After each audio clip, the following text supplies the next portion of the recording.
Hello everybody and welcome back to my channel. If you are new here, my name is Gia. I am a 28-year-old lady who still lives in my mom's basement, and today is the January and February wrap up. I want to do something a little bit different this year considering I'm only aiming to do 2 or 3 videos a month, so I'd like to combine my reading wrap ups to do 2 months at a time. So I'll do January and February, March and April, May and June, and so on and so forth. In general, this will allow me to start producing other things other than just reading wrap ups and one other video in a month for me to talk about stuff, especially after the success of my Onyx Storm review. I will probably be doing individual book reviews a little bit more often, so this just gives me more space in order to do that, so I'm not pressuring myself to put up a video every week. So between January and February, I read 14 books, which was 2,190 pages and 142.8 hours of audiobook. I did also DNF 2 books this month, and they will get their own video once I DNF probably 2 or 3 more, so I could have 5 books to talk about, not just 2. I'm trying to be a little bit better this year about writing actual Goodreads reviews instead of just putting up a rating and then forgetting about it, because I have a really bad habit of forgetting what I thought about books. The really good ones or the really bad ones will really stick in my head, but the ones that I just kind of,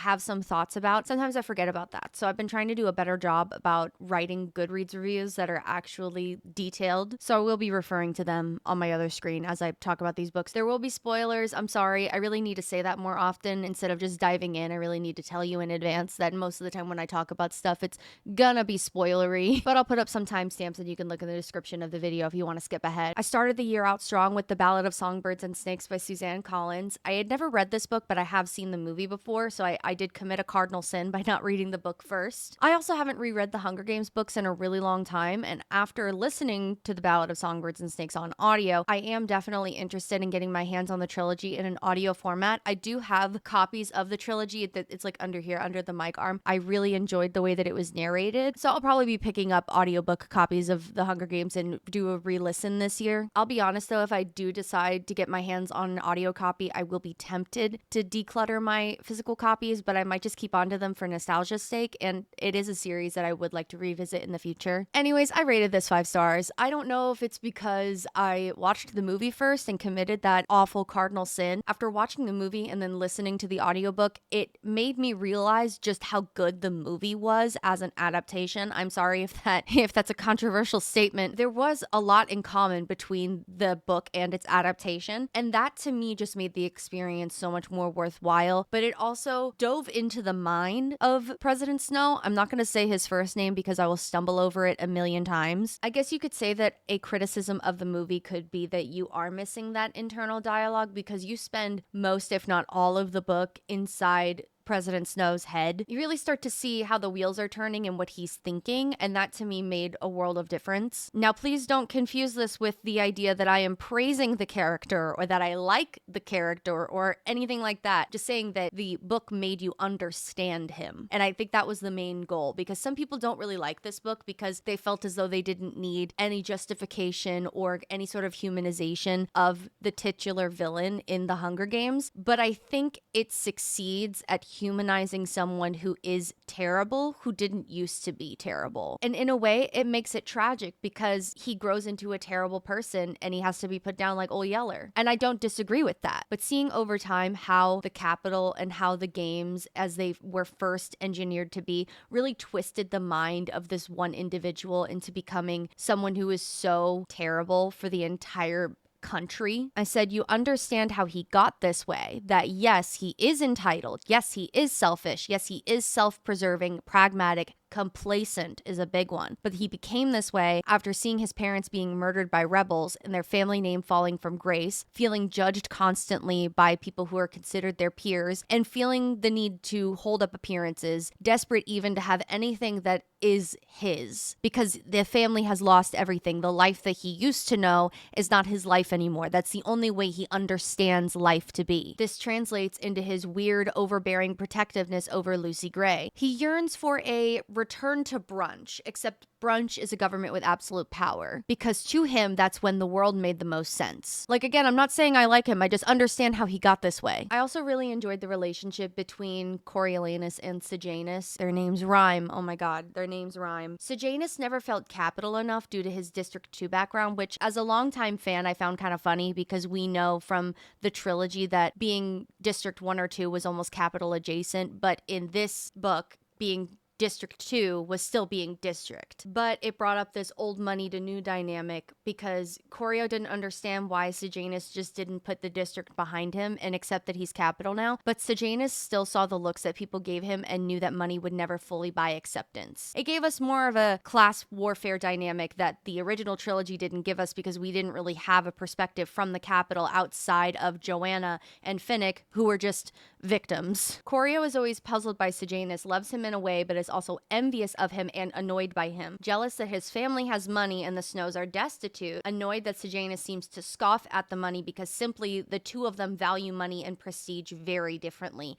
Yet, I maintain, personally, I think that Coriolanus still loves Sejanus in a way as a brother, because he's constantly fussing over him, causing any issues, and constantly wants him to stay out of trouble. But it's Corio's own self-interest and own self-preserving nature and underlying envy of what Sejanus has that he used to have that causes him to betray his only real friend. Something he later can only seem to justify by saying that he did it to save himself. I said, personally, I think Corio should have minded his damn business, because Sejanus' only real plan was to flee 12 with others, and that was fine, but the fact that they were stealing guns for protection was the line. Won't somebody think of the property damage? The only thing that I think could have made Coriolanus more evil in this backstory, not in general, instead of using the Jabberjays to rat out Sejanus, because he kind of did it on a whim, where he kind of just did it and then he regretted it later, because he didn't really think that Sejanus was going to get killed for it. I had said that if they were just caught red-handed, or if they were implicated in the weapons dealing, that he just made a purposeful decision to betray his friend right to his face, instead of just pushing a button on the Jabberjay enclosure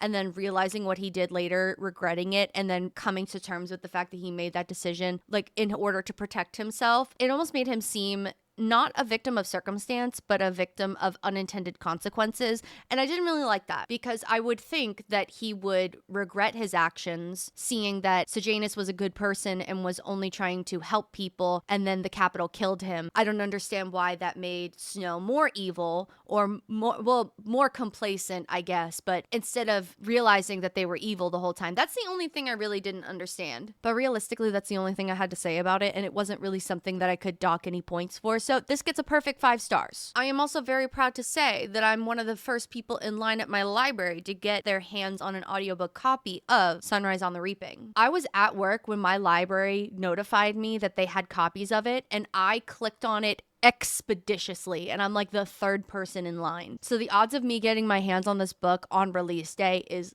up here, and I'm so excited. Next, I read Masters of Death by Olivia Blake, and I know we're already off to a great start with me and Miss Olivia Blake, because she's going to be featured a lot on this channel this year. I rated Masters of Death 4 stars. I didn't quite love it as much as my baby, the Atlas 6. I would definitely recommend that you listen to this on audio instead of read it. I would actually recommend that you always choose audiobooks when reading Olivia Blake, just because I know a lot of people don't really like the way that she writes, and I could fully understand, because it is simply just a matter of taste, but listening to it does make it a bit easier to get through. All I really said in my Goodreads review is a book where playing death as a central plot device is orchestrated in the funniest way possible, a secret gambling ring run by 2 biblically accurate archangels against the wishes of both heaven and hell, where the gamble involved is simply who can endure emotional torment longer before they have a mental breakdown. I really liked Fox Demora as a character, at least how we were introduced to him as this like swindler psychic who would lure vulnerable people into his house under the pretense that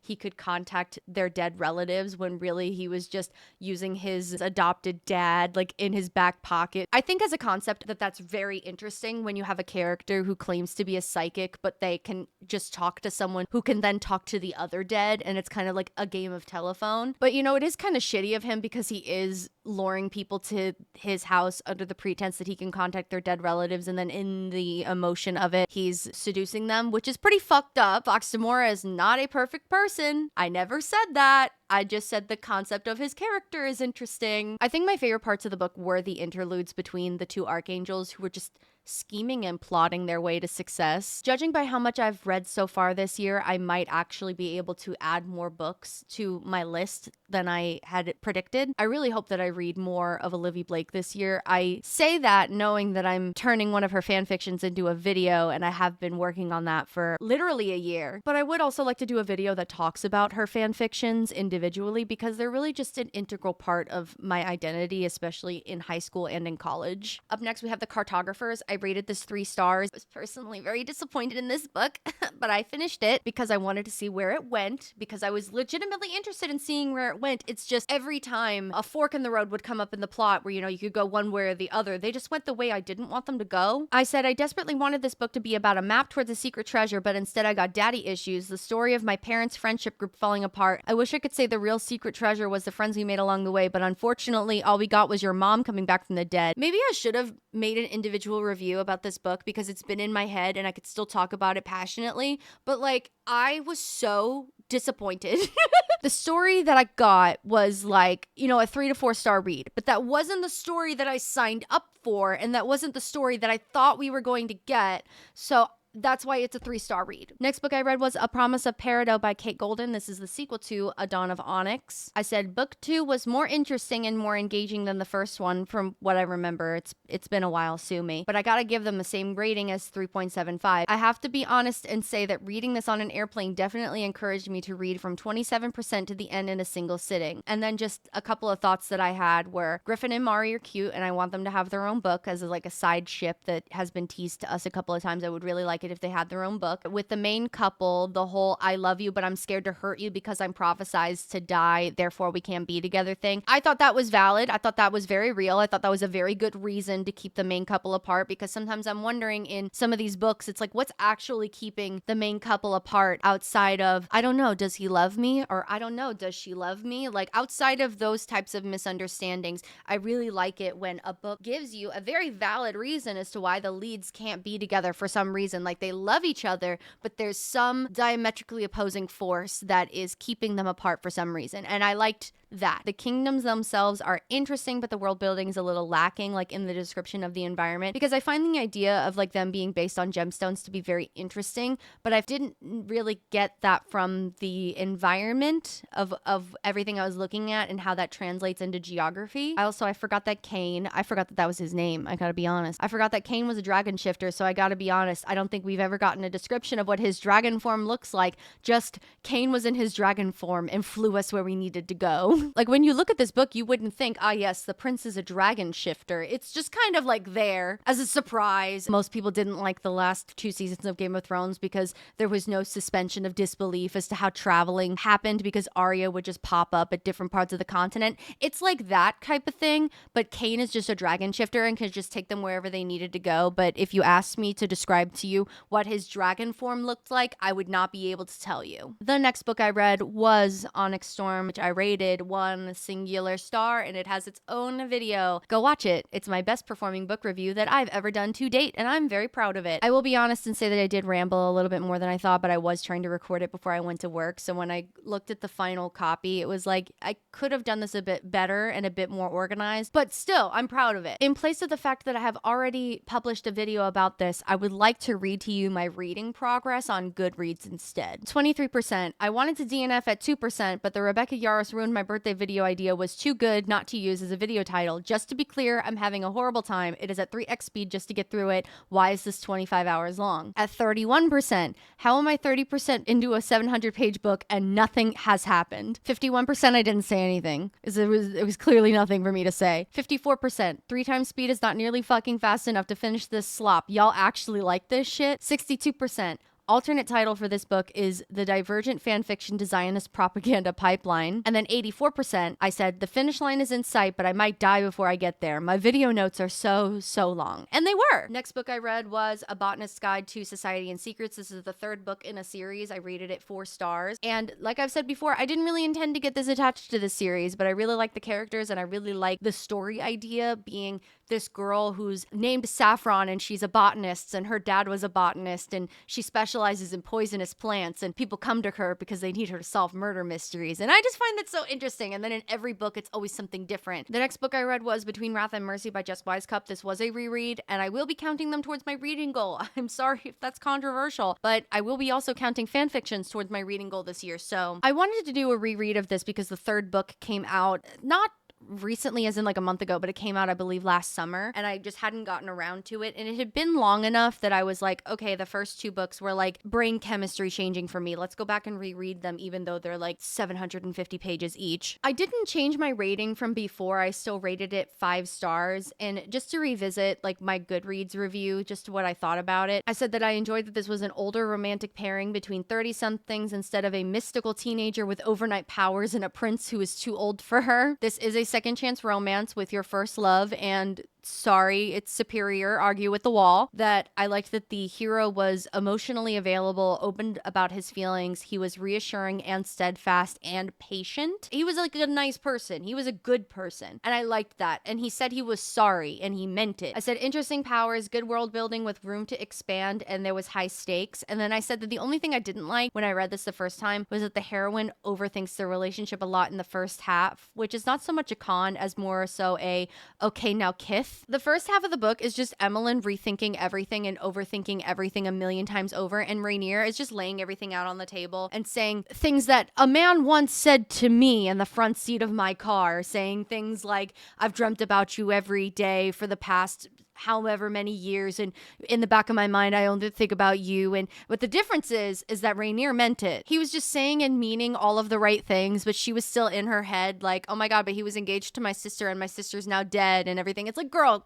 please. Upon rereading it, I did have additional things to say because I was in a different mindset when I read it the first time. I was in a little bit of relationship grief when I read it the first time. I did find the whole like falling back in love concept and the whole falling back in love process to be a little bit too quick, because I'm supposed to believe that these two 30-somethings who have been separated for 16 years, they get very close very quickly, and Rainier is very quick to like be intimately affectionate with her in that he's like brushing her hair away from her or like wanting her to ride with him on the horse or wanting to split a tent with her. Like very early on is just like, yeah, like we broke up 16 years ago. I'm still here and we're going to get back together. Endearing, given the context and how the book goes. In general, problematic. They already loved each other once, so they're going to love each other again. Like, we knew that from the beginning. But he was just so openly all over her the second that he found her again.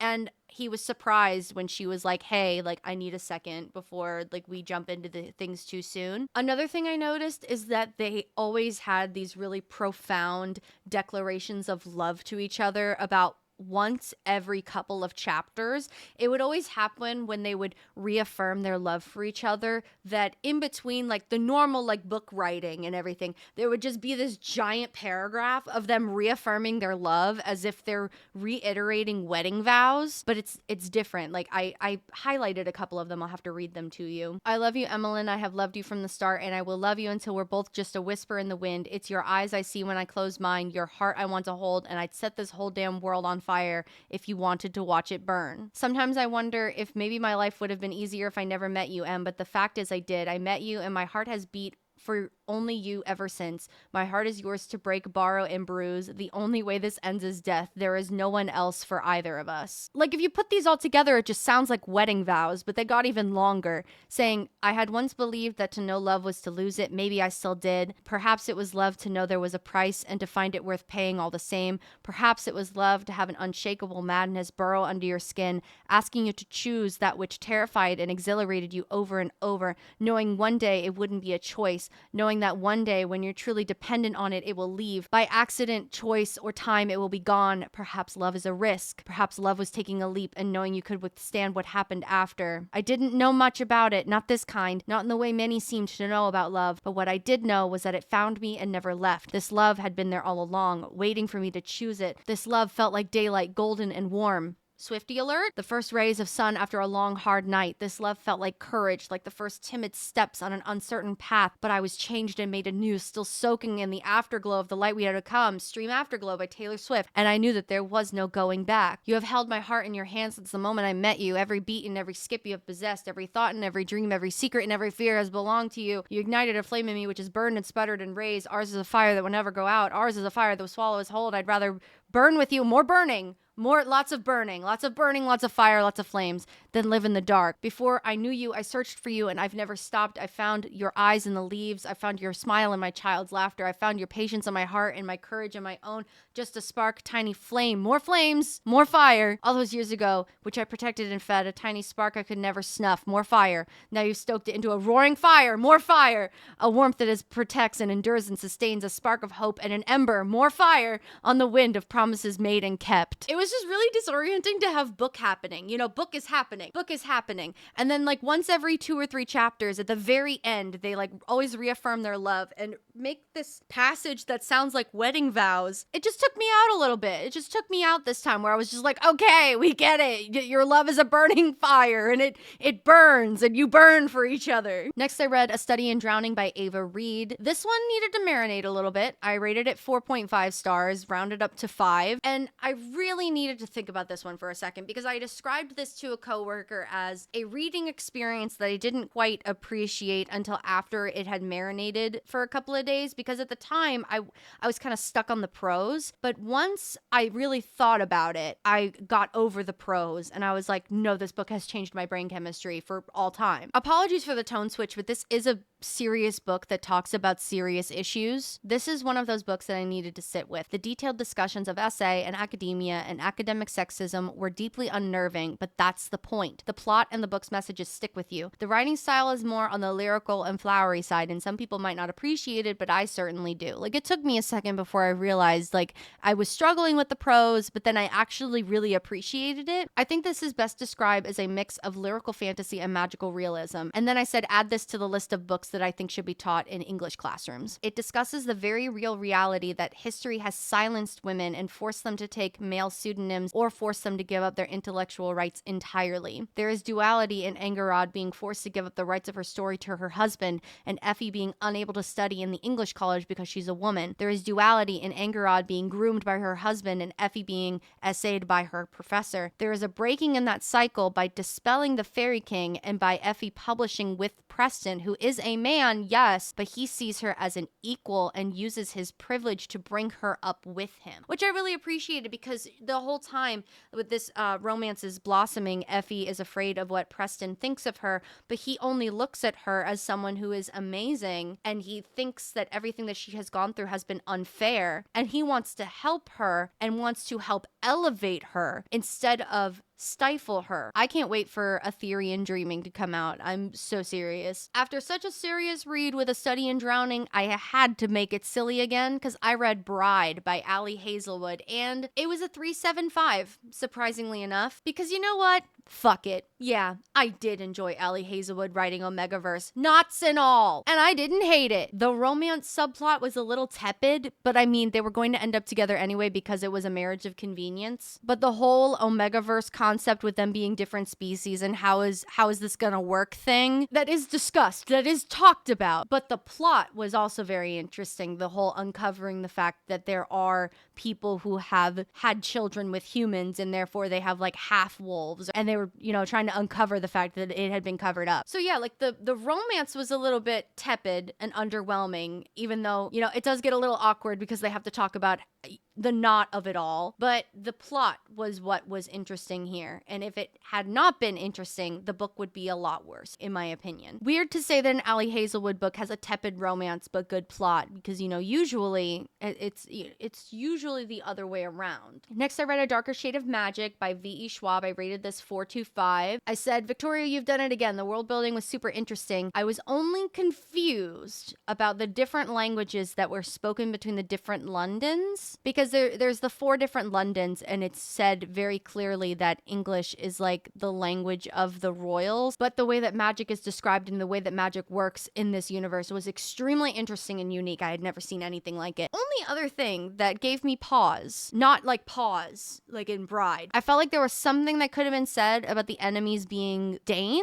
specifically. I was wondering if there was like an English-Danish rivalry or like an English, like Germanic rivalry that I didn't understand the historical context about. The Danes are also like combination with like the Germans and stuff, and, like culturally speaking, like historical context speaking. I would love to know. I could have also done without Delilah's Cockney accent to really drive home the point that she's poor, but I'll give the audiobook narrator a pass because they're narrating what they're told to. So I'll give them a pass. Next book I read was King of Greed by Anna Huang. I rated this 4.75. Who's surprised? Oh my god. Me highly rating an Anna Huang book? Oh my god. Crazy. I did read this in approximately 24 hours. Even though this is 322 pages, Anna Huang writes very fast-paced romances. I think it also helps because they're dual POV. Plot can move even faster because it's between the eyes of 2 different people who are sometimes seeing the same event. So there's not always like, I guess, a lot happening because it's 2 different people with 2 different perspectives on the same thing happening. But what I really liked here was more just the story of 2 people who have been married for 10 years and you've supported your husband from being working class to becoming the quote unquote king of Wall Street, and he has all this money, and you married him when he was poor and you still love him and you don't want to leave him, but he doesn't appreciate you now and he cancels on you all the time, and then he misses your 10-year anniversary, and you tell him, I am sick of you not appreciating me, I love you, but I can't take this anymore, and then his entire world shatters because he didn't realize there was anything wrong in the first place. It's really just a story about a husband and a wife reaffirming their love for each other, but it was all on Dominic because Alessandra didn't do a damn thing wrong except tolerate Dominic's behavior for as long as she did. She had a hobby she was really passionate about. She was into flower pressing, and she turned it into a career and into a business,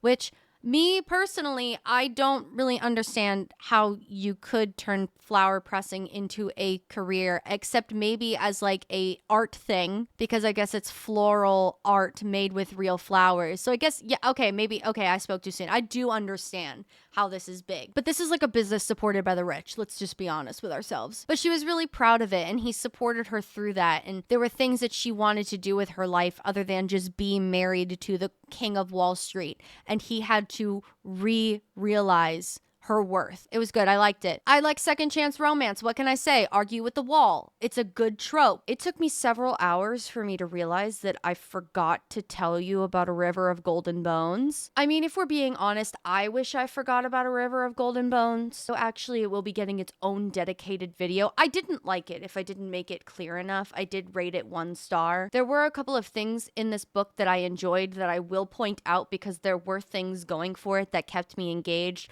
My largest problem that I will go into in the rant review is the entire conversation surrounding not all queer representation is good representation. This is a paranormal fantasy romance that involves wolf shifters and fated mates, and it does include fated gays, which is nice. One of the main characters has a non-binary arc that I find a lot of problems with, and I have a lot of things to say about it. Where you guys are at in the video, I haven't talked about Six of Crows yet, but what I really liked about Six of Crows is that one of the main couples was just 2 gays existing and in love, and they get their happy ending, and I really liked that. I am extremely wary of any story that uses the reveal of queer identity or queer love as a form of suffering. At this point, I think we need to be demanding more from authors to stop writing characters with queer trauma arcs and just let them exist and be happy. And frankly, I'm tired of seeing the reveal of queer identities or queer love as just